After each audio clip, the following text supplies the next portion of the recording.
안녕하세요. 결혼 1년 차를 맞이하는 30대 중반 여자입니다. 요새 들어 부쩍 우리가 과연 부부인가 아니면 룸메이트인가 하는 생각을 하게 됩니다. 남편은 어려운 가정 환경에서도 자수성가한 사람이에요. 개천에서 용났다고 할 정도는 아니지만 좋은 대학 나와서 좋은 직장 다니고 있는 그런 사람입니다. 저는 그 모습에 자기관리가 철저하고 책임감이 강한 사람이라고 생각해 결혼을 결심했는데 결혼하고 보니 아주 속이 음흉하고 자기중심적인 사람이었어요. 사람은 못 고쳐 쓴다잖아요. 여태까지의 시간이면 충분히 그 말을 진정으로 깨달을 수 있는 기간이지만 저도 무슨 고집이 있는지 이렇게 고민하는데 시간만 버리고 있네요. 가정 환경이 어려웠기 때문에 남편이 자기 부모님을 챙길 거라는 건 진작에도 예상하고 있었습니다. 저도 부모가 있고 자식된 도리로 당연히 효도를 할 거예요. 그러니 남편에게도 효도를 해서는 안 된다고 강요할 생각은 없었습니다. 단지 남편과 결혼을 결심하기 전 단 하나만 확실하게 짚고 넘어가고 싶었어요. 바로 결혼 후 시부모님 노후 문제에 대해서였습니다. 효도와는 별개로 저는 학가만큼은 하고 싶지 않았거든요. 결혼을 했다는 이유만으로 따지고 보면 저를 낳아주시고 키워주신 부모님도 아닌데 노후를 책임져드리고 모셔가며 살고 싶지 않았어요. 다행히 남편은 결혼 후에 시부모님을 모실 생각은 전혀 없다고 자신있게 대답을 했습니다. 오히려 저한테 너야말로 장인 장모님 나중 가서 모시고 살아야 된다는 말 하지 말라고 할 정도였으니까요. 저도 남편도 대리효도만큼은 하지 말자는 공통점이 있었어요. 어쨌든 남편의 벌이가 좋기는 하지만 어려운 가정 형편 속에서 새가족 생활비가 남편이 벌어온 돈에만 의존하는 건 어쩔 수 없는 일이었어요. 그래서 남편이 받는 연봉에 비해 모아놓은 돈이 엄청 많은 편은 아니었습니다.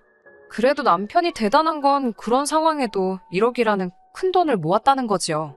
저희 부모님은 노후도 다 준비되어 있고 저도 또래 중에서는 그래도 벌이가 나쁜 편이 아니라고 자부하는데 그런 저도 모아놓은 게 남편이 결혼 전에 모아놓았던 돈의 반밖에 되지 않았거든요. 아무튼 친정부모님의 노후 대책 중에 세주고 있는 작은 상가가 하나 있었는데 결혼 준비를 하면서 친정부모님께서 그걸 정리하시고 저희가 살 신혼집을 마련해 주시고 싶다 하셨습니다. 남편과 제가 모아놓은 돈을 합쳐봐야 1억 5천 정도밖에 안 되었어서 사실 막막한 상황이었거든요. 그런데 남편이 괜찮다고 거절을 하더라고요. 우리에게 좋은 기회인데 왜 거절하냐 했더니 남편은 어느 한쪽으로 기우는 결혼을 하고 싶지 않다고 저에게 말해왔습니다. 그냥 남들 하는 것처럼 반반 결혼하거나 아니면 남자 쪽에서 더 내고 싶다고요. 어느 한쪽으로 기우는 결혼을 한다면 그만큼 간섭도 많아질 것이지 않느냐고요.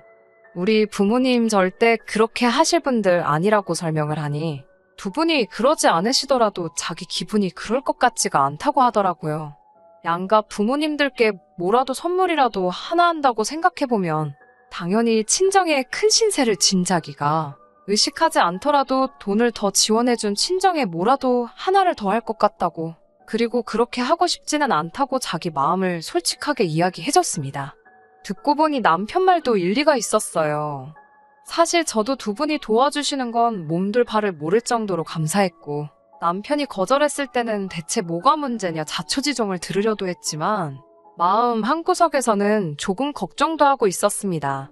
그도 그럴 것이 친정부모님이 정리하는 그 상가는 새도 따박따박 나오고 어떻게 보면 친정부모님 두 분의 편한 노후를 책임져 줄 가장 실속 있는 재산이나 마찬가지였거든요. 그래서 저도 남편에게 동의하고 반반 결혼하기로 결정했습니다. 그나마 제가 모아둔 돈에서 모자란 부분은 친정부모님께서 도와주셨어요.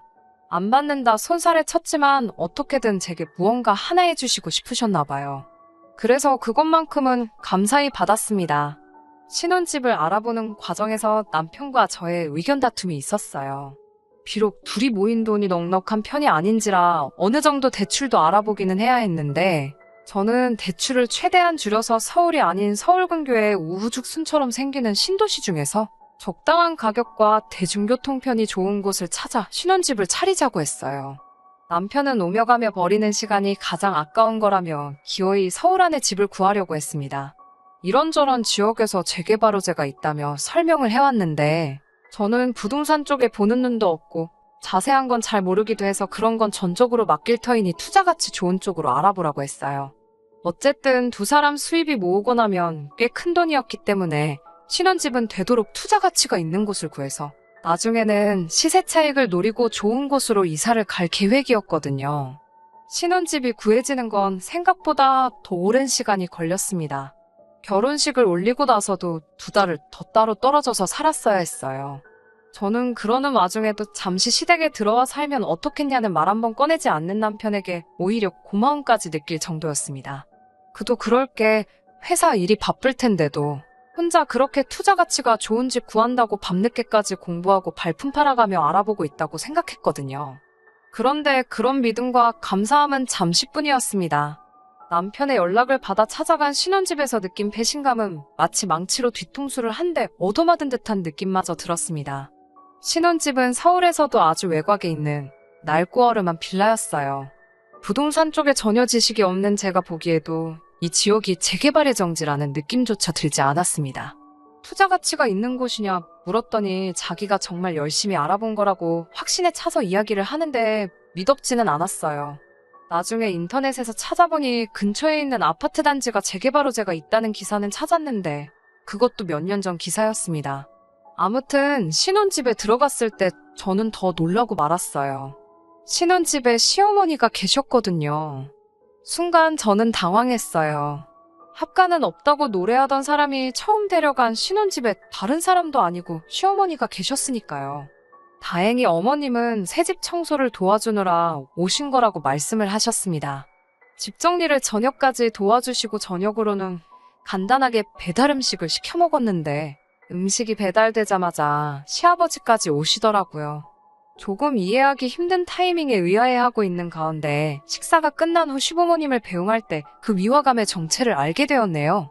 계단을 중간에 두고 집 2개가 나란히 있는 구조였는데 시부모님이 바로 옆집 문을 열고 들어가시더라고요. 합가는 절대 없을 거라고 부르짖던 남편의 꼼수는 시댁 바로 옆집에 신혼집을 구하는 거였네요. 연애하는 동안 시부모님 댁을 찾아가 뵌 적이 단 한 번도 없습니다. 결혼 이야기 오갈 때쯤 명절에 한번 찾아뵙고 싶다고 말을 꺼낸 적이 있는데 집안 형편 어려운 이야기를 꺼내면서 낡고 허름한 게 집이라고 있는 건데 그걸 그렇게 보여주기 싫다고 몇 번이나 거절당했었거든요. 시댁의 위치를 모르고 있으니 저는 우리 신혼집에 처음 발을 내디딜 때까지도 옆집이 시부모님이 살고 계시는 집이라는 사실은 전혀 꿈도 못 꾸고 있었어요. 이럴 줄 알았으면 신혼집 알아보는 걸 저도 같이 나서서 찾았어야 했는데 잘 모른다고 안일하게 모든 걸 남편에게 맡겨버린 제 자신이 정말 멍청하다는 생각까지 들었습니다. 애초에 친정 지원을 바라지 않았던 게 전부 다 이렇게 일 처리를 하는 걸 염두에 두고 일부러 지원을 안 받았을 거라는 의심마저 생겼어요. 정말 둘만의 힘으로 자리 잡아보자 계획했던 제가 너무 한심했어요. 남편에게 이건 무슨 상황이냐고 설명해달라 물어봤지만 남편은 끝까지 이 지역 전체가 재개발 예정지라는 말만 계속해서 뱉으며 나중에 가서는 자기한테 고마워할 거라고 말을 했어요. 어쩌다 보니 우연히 겹쳐서 시댁 옆집에 집을 구하게 되었을 뿐 원래 계획하던 시세 차익만 얻게 되면 바로 이사를 나갈 건데 이게 합가나 다름없는 거 아니냐고 우기는 제게 비약이 너무 심한 거 아니냐고 오히려 큰 소리를 뻥뻥 치기 시작했습니다. 그렇게 시작한 신혼집 생활은 고생길이 열렸겠구나 하는 생각이 들었는데 그래도 제가 생각한 정도의 최악의 상황은 아니었습니다. 시부모님이 바로 옆집에 산다는 걸 제가 너무 질색을 했어서 그런 건지 아니면 정말 남편 말대로 투자가치 좋은 집을 찾다가 겹친 우연의 일치인지 시부모님이 저희 결혼 생활에 간섭하는 일은 거의 없었어요. 처음에는 괜히 눈치가 보여서 고기 굽는 냄새라도 문 밖으로 새어나갈까봐 걱정했는데 오히려 시부모님께서 반찬을 넉넉히 했다며 가져다 주시기도 했고 또 괜히 배달 음식이라도 시켜 먹었다가 너네만 좋은 거 먹느냐는 잔소리라도 듣지 않을까 했는데 이상하리만치 정말 어떤 간섭도 없었습니다. 남편도 저에게 경제권을 넘겨주고 용돈을 타서 쓰는 생활을 시작했고요.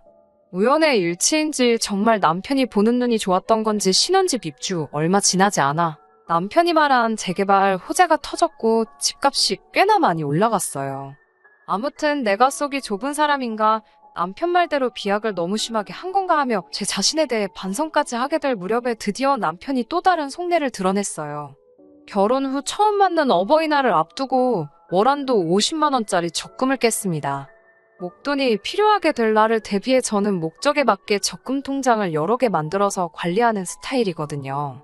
얼마 안 되는 이자지만 통장에 돈을 묶어두고 있는 것보다는 좋다고 생각해서 그렇게 하고 있었어요. 그 적금 통장 역시 어버이날을 대비해 붓기 시작한 6개월짜리 단기 적금이었습니다. 그 돈에 조금씩 더 보태 양가 부모님들께 각각 100만 원씩 들은 봉투 4개를 만들었고요.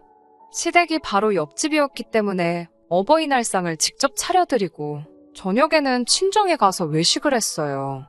친정 부모님이 우리 집까지 오시는 길이 멀기도 하고 괜히 제가 친정에 가서 상 차려드린다고 주방에서 기웃거리고 있으면 분명히 친정어머니는 저에게 들어가 쉬라고 하고 나서서 고생하시게 될 테니 그렇게 결정한 일이었는데 저녁 식사 후 집으로 돌아오는 차 안에서 남편이 조금 불만이 있다는 말투로 이야기를 꺼내더라고요.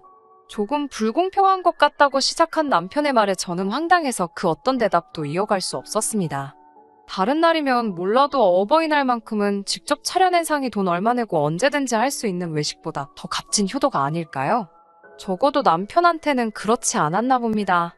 양가 부모님께 같은 용돈을 드렸지만 외식비까지 포함한다면 제가 친정에 더 많은 돈을 지출한 거나 마찬가지라며 그게 불공평하다는 이야기를 꺼내더군요. 자기가 힘들게 벌어서 정작 덕보는 건 자기 부모님이 아니라 장인 장모님인 거 아니냐고요. 거기에 더해서 자기가 버는 월급이 제가 버는 것보다 훨씬 많은데 어떻게 친정과 시댁에 같은 금액의 용돈을 줄 수 있느냐는 말까지 하면서요. 우리 결혼 전에 다 이야기 끝났던 거 아니냐고. 대리효도 하지 말고 각자 셀프효도 하자고 했는데 경제권 쥐고 있다고 벌써부터 너무 시댁에 기울어 있는 거 아니냐고 입에 거품을 물면서 열변을 토하더군요. 저는 남편에게 그렇게 생각하는 것부터가 도저히 이해가 가지 않는다고 말을 했어요. 어째서 그걸 그렇게 생각을 하느냐. 어버이날에 직접 차려드린 식사가 불편했다면 다음 어버이날부터는 그렇게 하지 않겠다. 두 집 다 똑같이 외식을 하겠다고 대답하고 말았습니다. 차 안에서 그렇게 티격태격 하다가 집에 도착해서도 한동안 저한테는 말도 붙이지 않았어요. 그리고 얼마 뒤에는 아무래도 저에게 경제권을 넘긴 게 자신의 실수인 것 같다며 돈 관리는 앞으로 각자 하는 게 좋겠다는 의견을 꺼내더라고요. 어버이날에 부모님께 식사 한번 대접한 것이 그렇게 불공평한 일이었느냐 따지니 전부터도 저의 소비 습관에 대해서 불만이 많았다는 이야기를 하더라고요. 장 보러 나가서 함께 먹을 먹거리를 구매할 때도 자기는 먹지도 않는 과일을 사지 않느냐. 집이 크면 얼마나 크다고 로봇 청소기를 사는 것도 돈 낭비지 않느냐 어쩌냐 하면서요. 모든 남편의 발언에는 결국 돈을 더 많이 벌어오는 건 자기 자신인데 소비 자체는 항상 저를 중심으로 이루어지고 있다는 뜻이 담겨 있었습니다. 어차피 똑같이 반반 결혼한 건데 이제부터라도 각자 돈 관리를 하는 게 앞으로 우리 두 사람의 관계를 위해서도 더 좋지 않겠냐고 따지더라고요. 반반 결혼 이야기가 나와서 저도 한마디 했습니다. 나도 똑같이 나가서 일을 하고 있는데 집안일이며 식사 준비까지 전부 다 내 일이 아니지 않느냐고. 끝까지 그렇게 사소한 것까지 꼬투리 잡을 거면 당신도 똑같이 집안일하고 그때 반반 결혼을 말을 하고 돈 관리도 각자 하자고 말을 꺼내라고요. 남편은 저한테 그거 집안일 해봐야 얼마나 된다고 하면서 제가 집안일을 도맡아 하는 것 또한 자기가 돈을 더 벌어오기 때문에 그런 거 아니냐며 제가 자기가 버는 만큼 벌어온다면 집안일도 똑같이 나눠서 하겠다 하더라고요. 더 이상 억지 부리는 걸 받아주기도 싫어서 알겠다고. 그러면 똑같이 절반 생활비 부담하고 각자 버는 돈은 각자 관리하자고 했어요. 다만 생활비를 제외하더라도 남편이 말한 시세 차익이 실현되면 그때는 저도 시댁 옆집에 사는 거 싫다고. 그때 이사를 나가야 하니 각자 관리한다고 돈을 흥청망청 쓰지만 말라고 강조했습니다. 남편은 당연한 거 아니겠냐고. 결혼할 때도 자기가 모은 돈이 제가 모았던 돈보다 훨씬 많지 않았냐며. 돈 모으는 건 원래부터 잘하던 일이니 그런 건 제가 관여하고 신경 쓸 부분이 아니라고 하더군요. 시댁 옆집이라 싫다 했지만 결국 자기가 말한 대로 집값도 엄청 뛰지 않았느냐 자랑처럼 이야기하면서요. 싸움 더 길게 끌어봐야 저만 머리 아프겠다 싶어서 내린 결정이지만 신혼집 입주 첫날에 시댁이 바로 옆집이란 사실까지도 참아낸 저인데 일이 이렇게 돼버리니 차라리 계속 싸웠어야 했나 싶을 정도로 머리가 아파오네요. 대리효도는 없을 거라던 남편의 말이 처음부터 계획된 건가 싶은 생각까지 듭니다. 정말 시부모님께 직접 상 차려드리고 친정 가서는 외식을 한 게 친정에 돈 빼돌린다는 말을 들어야 할 만큼 잘못한 일이었을까요? 또 생각하니 머리가 지끈지끈 아파오네요. 안녕하세요. 하도 답답하다는 욕을 많이 먹어서 후기를 쓰기까지 많이 고민했는데 그래도 제 삶에 변화가 생겼으니 궁금하셨던 분들을 위해서라도 이렇게 후기 보내드립니다. 반반 결혼 생활을 시작한 날부터도 남편의 태도는 정말 말도 못할 정도로 가관이었습니다. 한 달을 반으로 나눠서 집안일을 하기로 했어요. 빨래 같은 공동의 일 또한 각자 자기 것만 하기로 했고요. 처음 몇 주 정도는 남편도 큰 소리 쳐놓은 게 있으니 군말 없이 하더라고요. 그때는 저도 반쯤 포기하고 있었기 때문에 오히려 가계부 관리며 제가 퇴근 후에 집안일에 가며 신경 써서 하던 일들이 제 손에서 떨어져 나가니 익숙해지고부터는 오히려 몸은 편했어요. 집안일을 시작한 남편은 퇴근하고 곧장 쉬고 싶은데 그럴 수 없으니 오히려 더 힘들어했고요. 자기가 뱉은 말 때문에 자기가 손해를 보게 생겼으니 그거 참 고소하구나 싶었는데 어느 날부터는 빈집에 가사도우미를 불러서 집안일을 대신 시키더군요. 퇴근하고 집에 오니 집이 반짝반짝. 저보다 늦게 퇴근했는데 정리되어 있는 집안을 보고 어떻게 한 거냐 했더니 사람 써서 했다고 저한테 실토하더군요. 아무리 그래도 그렇지 빈집에 귀중품이며 다 있는데 어떻게 사람을 부르냐고 그리고 돈이 썩어나냐고 따졌더니 자기 덕분에 집값 오른 건 생각도 안 하냐면서 또 자기 돈으로 고용한 건데 돈 관리 각자 하기로 한 거 아니냐고 내가 쓸 돈 아껴가며 하는 건데 뭐가 불만이냐면서 또 큰 소리를 떵떵 치더라고요. 그런데 남편이 부른 가사도우미의 정체를 알고 나니 정말 이제는 이혼까지도 생각을 해봐야겠다는 결심을 하게 되었어요. 개인적인 볼일이 생겨 반차를 내고 집에 도착했을 때 집안일을 하고 있던 건 다른 사람도 아닌 바로 시어머니였으니까요. 집에는 어쩐 일이냐 여쭈니 남편한테 월급 형식으로 돈을 받고 집안일을 대신 해주기로 했다고 하시더군요. 외식 한번 한 걸로 친정에 돈을 빼돌린다 어쩐다 하던 사람이 아무리 어머님이 일을 해주고 계신다지만 집안일 2주 깨작 하시는 걸로 드리기에는 너무 큰 돈을 드리고 있던 거였어요. 재개발호재 덕을 톡톡히 봤다지만 신혼집을 시댁 옆으로 잡은 것부터 저에게 숨겼던 일이고 또 아무리 자기가 번 돈으로 어머님께 일을 시킨 뒤에 돈을 드리고 있다지만 말이 좋아서 용돈을 드리는 거지. 저와의 결혼은 마치 제가 버는 돈으로 생활비를 아끼고 자기가 번 돈은 자기 부모님한테 돈 드리는데 사용하겠다는 생각 그 이상도 그 이하도 아니었다는 사실을 깨닫게 된 거지요. 남편의 뻔뻔한 변명을 듣고 있자니 이 결혼 생활에 미련을 더 이상 가질 필요가 없다는 걸 정말 뼈저리게 깨닫게 되었어요. 그렇게 혼자서 몰래 이혼 절차를 알아보던 와중에 이혼과 더불어 저를 속여온 남편에게 제대로 한 방 먹여줄 수 있는 기회가 제 발로 찾아오게 되었습니다. 남편이 쭈뼛거리면서 저한테 모아놓은 돈이 조금 있냐고 물어보더라고요. 돈 관리는 각자 하기로 했는데 내가 얼마를 모았는지에 대해 왜 관심이 있냐고 쏘아붙이듯 대답했더니 저한테 무릎까지 꿇어가며 돈 좀 빌려줄 수 있냐고 묻더라고요. 재개발호재의 집값이 엄청나게 올라버리면서 글쎄 시부모님에게 전세를 주고 있던 집주인이 전세금을 엄청나게 올려버렸다고 하네요. 그래도 자기 부모라고 옆에 끼고 살고 싶은지 그 전세금을 마련해주고 싶어서 아주 난리가 났더라고요. 그 잘난 벌이로 여태 모은 돈이 없냐고 따졌더니 알지 않느냐고 자기 부모님 생활비 드린다고 모아놓은 돈이 그렇게 많지가 않다고 하더라고요. 시댁에 돈 빼돌렸으면 시부모님이라도 모아둔 돈이 있을 거 아니냐 따지니 생활비만 쓰기에도 빠듯하실 텐데 그럼 큰 돈을 언제 모으셨겠냐 하면서 치사하게 굴지 말고 어차피 그 돈 맞추려면 대출까지 받아야 하니 이번만 좀 도와달라고 사정사정을 하더라고요. 정말 오랫동안 마음속에 참고 있단 말인데 이렇게 내뱉어버리니 정말 후련했어요. 효도는 셀프로 하자고 하지 않았냐고 그런데 너네 부모님 전세금을 왜 내가 모은 돈으로 내주냐고 한마디 했죠. 그리고 이제 나도 할 만큼 한 것 같다고 내로남불 당신의 효도는 이제 더 이상 못 견디겠다고 이혼하자고 했어요. 전부터 이혼 준비를 하면서 상담을 받은 바로는 부부의 재산이 유별한 건 인정되는 바이지만 그 내용을 고의로 숨겨왔으면 그건 부부관계에 대한 신뢰를 깨트리는 바로 이혼 사유에 해당한다는 사실을 읊어줬습니다. 파탄의 원인인 남편에게 위자료 청구 소송이 가능한 건 그 다음 일이고요. 게다가 남편의 수입이 저보다 많음에도 불구하고 그동안 각자 서로의 돈을 관리해왔기 때문에 재산 분할도 정확하게 절반을 받아낼 수 있었습니다. 남편이 그 돈을 당장 마련할 방법이 없었기 때문에 집은 제 명의가 되었고요. 남편이 저에게 위자료까지 줘야 했으니 분할받은 돈 가지고는 시부모님의 전세금을 해결해 줄 수 없었습니다. 해결할 수 있었다 하더라도 이혼한 전처가 사는 옆집에서 살고 싶지는 않았을 거예요. 그래서 결국 시부모님을 모시고 어디 근처 동네로 급하게 이사를 가게 되었습니다.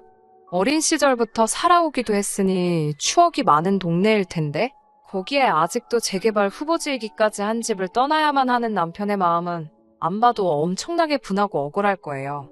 그렇게 반반결혼 외치더니 재산 분할까지 반반을 해줬네요.